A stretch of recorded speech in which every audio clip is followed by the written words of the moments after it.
अवध बिहारी का। लेकिन दोनों कथा चरित्र में, लीलाओं में बहुत अंतर है। कई बार साधक भटक जाता है कि मैं किसके चरित्र का अनुसरण करूं और किसके वचनों का अनुसरण करूं। संत लोग बताते हैं कि हमारे राम का जो आचरण है वो अनुकरणीय है। जैसा जैसा मेरे राम ने किया है वैसा ही मनुष्य कर सकता है, क्योंकि भगवान राम का एक नाम है मर्यादा पुरुषोत्तम, अर्थात पुरुषों में सबसे उत्तम पुरुष जो मर्यादा में रह करके प्रत्येक आचरण को करते हैं। तो भगवान राम के आचरण को हम लोग अपना करके, और इस जगत में ही नहीं संपूर्ण ब्रह्मांड में हम प्रशंसा के पात्र बन सकते हैं। और बहुत पूर्ण रहस्य है। कृष्ण ने जो चरित्र किए हैं, लीला चरित्र किए हैं, वो बड़े अटपटे हैं। वो जो कार्य करते हैं वो दिखाई तो कुछ और देता है और उसका परिणाम कुछ और होता है। जैसे भगवान बाल कृष्ण रूप में, कृष्ण कन्हैया लाल के रूप में, छोटे से कन्हैया के रूप में माखन की चोरी करते हैं, तो हम भी अपने भगवान के किए हुए कार्यों का अनुसरण करके हम भी चोरी करने लग जाएं, तो यहां की अदालत तो हमें दंडित करेगी ही करेगी, भगवान की अदालत भी हमें दंडित करेगी। कन्हैया ने गोपिकाओं के वस्त्रों का हरण किया। गोपिकाएं स्नान कर रही हैं जल में नग्न होकर के, और कन्हैया ने उनके वस्त्र चुरा लिए। आज के दिन में जरा आप किसी का वस्त्र चुराना तो दूर रहा, जरा कपड़े को छू करके तो दिखाएं, कितनी बड़ी सजा मिलेगी यहां भी और वहां भी। हमारे कृष्ण कन्हैया गोपियों के साथ रास रचाते हैं। कैसे रास रचाते हैं? जितनी भी ब्रजांगनाएं हैं, कन्हैया जैसे ही बंसी बजाता है, ब्रजांगनाएं अपने बच्चों को, अपने दूध को, अपने मक्खन को, अपने घर को, अपने पति को ठुकरा करके, चाहे दिन है चाहे रात है, कन्हैया से मिलने के लिए दौड़ पड़ते हैं। अगर हम कृष्ण कन्हैया के इस आचरण का अनुसरण करें तो समझ लिए कम से कम 7 वर्ष की तो सजा होनी ही होनी है। लेकिन भगवान कृष्ण ने जो प्रवचन किया है, गीता का उपदेश जो दिया है अर्जुन के माध्यम से, हम सभी को उनका अनुसरण करना चाहिए।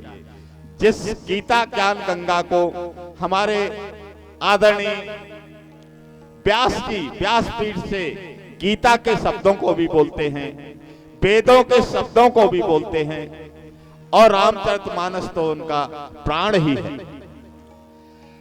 अगर भगवान राम ने जो लीला करी है उसके अनुसार अगर हम चलने लगे तो हम उसमें किसी भी प्रकार से सफल नहीं हो सकते। भगवान राम के तो आचरण को करो। क्या आचरण है भगवान का? सबसे पहला लखन भैया कि प्रातः काले उठे के रघुनाथा, प्रातः काले उठे के रघुनाथा, प्रातः काले उठे के रघुनाथा,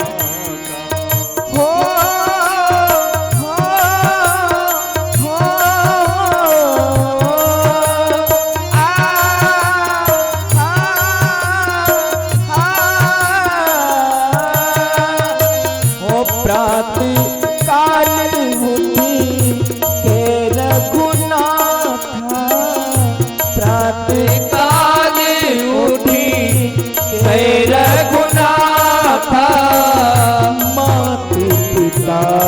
गुरु ना वही माता, मात पिता गुरु ना वही माता। अनुसरण करके देख लीजिए। मैं इस मंच से आदरणीय गुरुदेव के छत्र छाया से ये दावे के साथ कह सकता हूं कि अगर कोई भी बच्चा अपने माता पिता के पैरों पर सिर रख दे तो उसके जगत के सारे पाप क्षय हो जाते हैं। करके देख लें। पिता का सानिध्य और पिता का प्यार पाने के लिए सबसे पहली शर्त यही है कि पिता और माता, और जब अवसर लगे तब अपने गुरु के चरणों में नमन करें। अब अगर हम उनके की हुई लीला को दोहराने लगे, भगवान जिस समय राक्षसों का वध करना चाहते हैं तो सीता मैया से कहते हैं, क्या कहते हैं कि तुम पावक महु करो निवासा। ओ तुम पावक महु करो निवासा। तुम पावक महु करो निवासा। तुम पावक महु करहु निवासा। जब लग करहु निशाचर नासा। जब लग करहु निशाचर नासा। जब लग करहु निशाचर नासा। तुम पावक करहु निवासा। तुम पावक करहु निवासा। इसका अर्थ यह हुआ कि जब भी हम अपने दुश्मन को खत्म करना चाहें, उसका वध करना चाहें, दुश्मन से युद्ध करने जाएं, तो पहले अपनी पत्नी को आग लगा दें। इसका सीधा मतलब तो यही हुआ कि तुम पावक महु करो निवासा, तो पत्नी को आग लगा दो और उसके बाद दुश्मन से लड़ने चले जाओ। तो दुश्मन से तो लड़ाई नहीं हो पाएगी, हम जेल में अवश्य पहुंच जाएंगे। उनकी लीला है, समर्थ कौन ही दोष गुसाई। भगवान अगर पावक में निवास करवा सकते हैं तो लंकापुरी में उसी अग्नि से वापस सीता जी को निकाल भी सकते हैं। ऐसी सामर्थ्य रखने वाला अगर कोई मनुष्य है तो अपनी पत्नी को आग लगा करके उसके बाद अपने दुश्मन से लड़ने को जा सकता है। लेकिन भगवान राम की लीला में नहीं हमें दोहरानी है, हमें केवल और केवल उनके दिए गए आचरण, किए गए कार्यों के अनुसार चलना है। आइए आगे के प्रसंग के लिए हमारे लखन भैया किस तरह से भगवान को याद करते हैं, और आइए शीघ्र 10 मिनट में ही महाराज जी आने वाले हैं और मैं उन्हीं के सानिध्य में आज की इस 5वें सोपान की 5वीं सुंदरता का वर्णन करूंगा। तब तक आइए एक माता रानी का सुंदर सा भजन हमारे लखन लाल के मुखारबिंद से।